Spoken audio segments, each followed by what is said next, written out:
এখানে একটি ভুল সরকার করেছে, সেই ভুলটা হচ্ছে একজন ব্রহ্মচারীকে অ্যারেস্ট করা। আপনি বলতে পারেন যে মুসলমানকে অ্যারেস্ট করা হলে হিন্দুকে কেন অ্যারেস্ট করা যাবে না? মাইনরিটিকে ডাবল প্রোটেকশন দিতে হয়।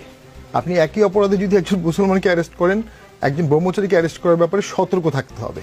কারণ আপনি যখন ব্রহ্মচারীকে অ্যারেস্ট করবেন, ইসকনের সদস্যকে, সারা পৃথিবীর ইসকন সদস্য, যদি উনি বহিষ্কৃত হলো, সাবেক হলেও বন্ডেজ থাকবে, সাবেক হলেও বন্ডেজ থাকবে।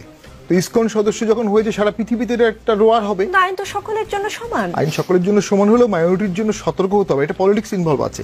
দেন আসেন, আপনি তাকে অ্যারেস্ট করলেন কি মামলায়? কি সন্ত্রাসবাদের মামলায়, রাষ্ট্রদ্রোহিতার মামলায়, স্টেট মানে হাই ট্রিজন, পতাকা অবমাননা, একজন প্রাইভেট ইন্ডিভিজুয়াল পতাকা অবমাননার মামলা করেছে, সেজন্য তাকে অ্যারেস্ট করলেন। সারা দেশে 1 লক্ষ লোকের নামে মামলা আছে। তাকে ডেকে শুনতে পারতেন, তার সদস্যদের ডেকে আইনমন্ত্রী, পররাষ্ট্রমন্ত্রী অথবা ডক্টর ইউনূস নিজেও ডেকে কথা বলতে পারতেন কি সমস্যা। যদি সেখানে কোনো ষড়যন্ত্র তত্ত্ব থাকে, এটা স্পষ্ট করে আমাদের সবাইকে জানিয়ে দেওয়া উচিত। ষড়যন্ত্র তত্ত্ব না থাকলে তাকে অ্যারেস্ট করাটাই আমি মনে করি একটা মৌচাকে ঢিল দেয়া।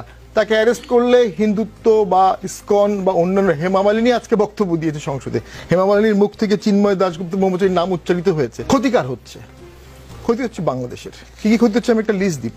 এবং এই ক্ষতির কারণে যে প্রবলেমটি হচ্ছে, বাংলাদেশ ইন্ডিয়ার সম্পর্কটি স্বাভাবিক হওয়ার সুযোগ যেটুকু ছিল, আস্তে আস্তে নষ্ট করা হয়ে যাচ্ছে। এবং ভারতের মিডিয়াতেও এটা নষ্ট করার জন্যই কাজ করা হচ্ছে। এবং অনেকে এটা বিশ্বাস করছে। মোস্ট ইম্পর্টেন্ট, এই মিথ্যাটা অনেকে বিশ্বাস করছে। কারণ যে লেভেলের লোকরা এই মিথ্যার প্রেক্ষাপটে কথা বলছে, তারা তো অনেক সেন্সিবল মানুষ হওয়ার কথা। এবং গুরু রামদাস উনিও দেখলাম বলেছে, 4-5 জন গুরু যাদের কোটি কোটি ফলোয়ার, তারা নিন্দা জানিয়েছে। এই নিন্দা জানানোর কাজটা কি করা সরকারের জন্য খুব এসেনশিয়াল ছিল? এটা ছাড়া কি বাংলাদেশের কোনো ক্ষতি হচ্ছিল? ঠিক এটা করে আমি মনে করি একটা মৌচাকে ঢিল দেওয়া হয়েছে। জানা ছিল যে এটা করা হলে সমস্ত হিন্দুত্বরা এটার প্রতিবাদ করবে, হিন্দুত্বের এই প্রতিবাদ দেখে বাংলাদেশে ইসলামিস্টরা প্রতিবাদ করবে, একটা ঐক্য সৃষ্টি করা যাবে। এটা একটা পলিটিক্যাল গেম। তার মানে আপনি বলছেন বাংলাদেশ ভারত ছাড়া একটি তৃতীয় পক্ষ এখানে জল ঘোলা করতে চাচ্ছে। এবং আপনার কথা যদি আমি ঠিকঠাক বুঝে থাকি, হ্যাঁ তো, মানে ওভারঅল সিনারি তো মনে হচ্ছে এর পিছনে অন্য কোনো উদ্দেশ্য আছে, অন্য কোনো কারণ।